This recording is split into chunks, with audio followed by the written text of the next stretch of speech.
In this video, I will show you how to align equally in Canva. So, if you have these all shapes and objects and you want to align equally, so select them and positions. So here is the option like center, middle, top, bottom or vertically.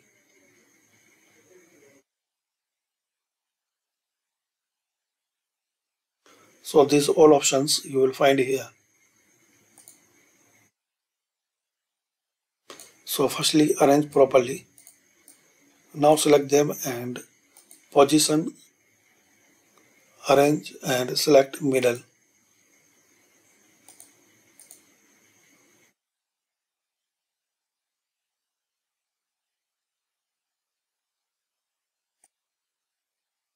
Thanks for watching.